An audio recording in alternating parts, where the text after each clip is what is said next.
Hello everyone. This video is related on rulers and buildings of chapter 5 from our past second textbook in history for class 7. So in this chapter today we read engineering skills and construction. So let's start.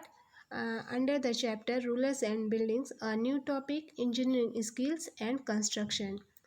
Monuments provide an insight into the technology used for construction. Between the 7th and 10th centuries, architects started adding more rooms, doors, and windows to buildings using trabette uh, or, or corbelled designs. Corbelled means roofs, doors, and windows were made by placing a horizontal beam across two vertical columns. From the 12th century onwards, certain changes were visible. Engineering skills and construction के अंतर्गत monuments से हमें उनके construction में use किया गया technology का भी पता चलता है। रूफ या छत का ही एग्जाम्पल ले लीजिए। हम चार दीवारों के आर पार लकड़ी का बीम या एक पत्थर की पटिया रखकर भी छत बना सकते हैं, लेकिन यह काम उस समय बहुत ही डिफ़िकल्ट हो जाता है जब हम एक super structure means the part of a building above the ground floor जैसे सुपर स्ट्रक्चर जैसे वाले रूम का निर्माण करना चाहते हैं। इसके लिए मोर सोफिस्टिकेटेड स्किल की रिक्वायरमेंट होती है। Between the 7th and 10th centuries architects भवनों में और अधिक कमरे, दरवाजे और खिड़कियां बनाने लगे थे। छत, दरवाजे और खिड़कियां अभी भी दो हॉरिजॉन्टल बीम के आर पार एक वर्टिकल कॉलम रखकर बनाए जाते थे। वास्तुकला की यह शैली ट्रॉबिटे या कार्बेल्ट कहलाती थी। Between the 8th and 13th century मंदिरों, मस्जिदों, मकबरों और सीढ़ीदार कुओं से जुड़ा भवन का निर्माण इसी शैली में हुआ था। 12वीं शताब्दी में टेक्नोलॉजिकल एंड स्टाइलिस्टिक डेवलपमेंट दिखने लगे थे। ये जो डेवलपमेंट था ये दो प्रकार का देखने को मिला। फर्स्ट था arcade type design started to appear here the weight of the superstructure above doors and windows was carried by the arches. The keystone at the center of the arch transformed the weight of the superstructure to the base of the arch. जो first design था, development था, वो था दरवाजे और खिड़कियों के ऊपर की सुपर स्ट्रक्चर का भार कभी कभी आर्चेस पर डाल दिया जाता था। आर्किटेक्चर का यह जो फॉर्म था आर्किड कहलाता था। जो आर्किड मतलब एक धनुषाकार आकृति होती थी, जो कि छत के दरवाजे या खिड़कियों के ऊपर गोलाकार जैसे रचना होती थी धनुष के आकार की, उसे ही आर्किड कहा जाता है। सेकेंड डेवलपमेंट था limestone cement was increasingly used in construction. This was very high quality cement. दूसरा था निर्माण काम के लिए लाइमस्टोन सीमेंट का प्रयोग बढ़ गया था। यह बहुत ही हाई क्वालिटी की सीमेंट होती थी जिसमें पत्थर के टुकड़ों को मिलाने से कंक्रीट बनती थी। इसकी वजह से विशाल ढांचे का निर्माण इजी एंड फास्ट होने लगा। नेक्स्ट हम देखेंगे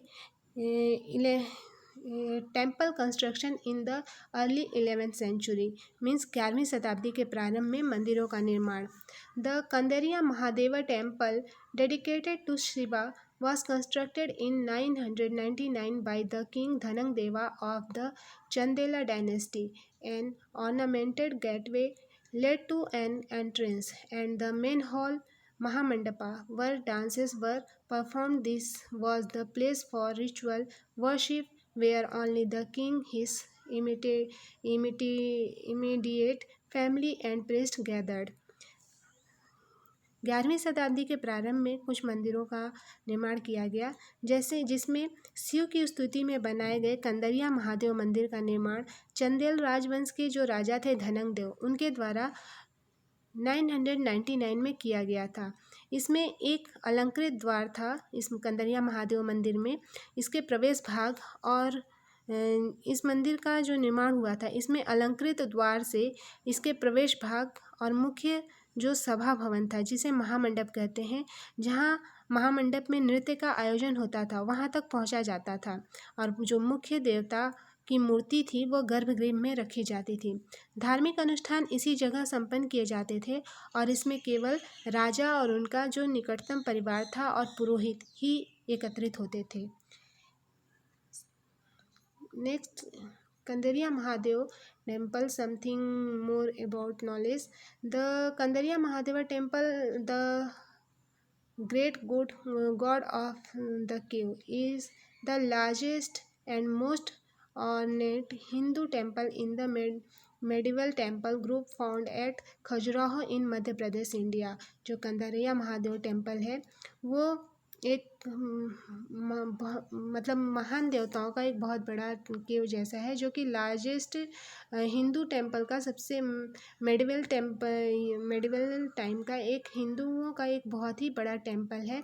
और यह खजुराहो की मंदिर की खजुराहो के जो मंदिर हैं उनके, जो कि मध्य प्रदेश में है, उसके ग्रुप से मिलता जुलता है।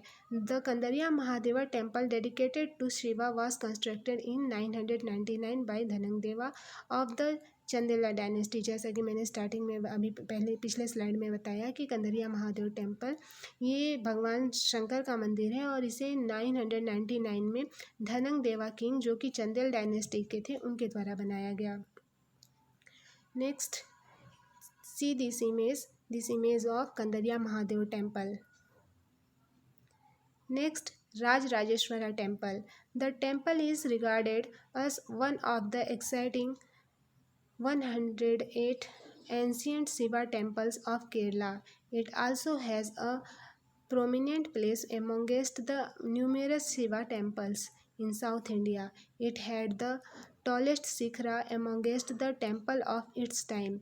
The Rajarajeshwara temple has a top of about 90 tons.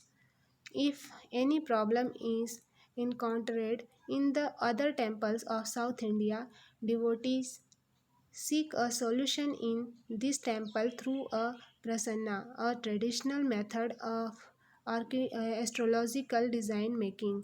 The prasanna is conducted on a pitha, recite platform outside the temple.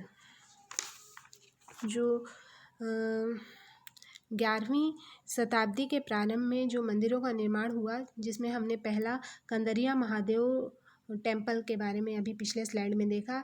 ये दूसरा मंदिर है राजराजेश्वरा टेम्पल, जो कि तंजावुर के में है।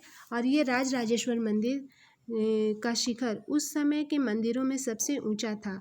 इस राजराजेश्वर मंदिर का निर्माण का काम आसान नहीं था, क्योंकि उन दिनों कोई क्रेन नहीं हुआ करता था। शिखर के टॉप पर 90 टन का पत्थर ले जाना इतना भारी होता था कि उसे व्यक्ति अपने आप उठाकर नहीं ले जा सकते थे। इसलिए इस काम के लिए वास्तुकारों ने मंदिर के शीर्ष तक पहुंचने के लिए चढ़ाईदार रास्ता बनवाया। रोलर से भारी पत्थर को इस रास्ते के ऊपर ले जाया गया। इस काम के लिए 4 किलोमीटर से भी ज़्यादा लंबा रास्ता तैयार किया जाता था, जिससे चढ़ाई बहुत खड़ी न हो। मंदिर बन जाने के बाद इसे गिरा दिया गया, लेकिन उस क्षेत्र के लोगों ने मंदिर निर्माण के अनुभव को बहुत लंबे समय तक याद रखा। आज भी मंदिर के पास के एक गांव को चारू पल्लम कहा जाता है, जिसका अर्थ है चढ़ाईदार रास्ते का गांव। See this image of Rajarajeshwara temple. I hope all of you understood all concept of today's topic. Thank you for watching.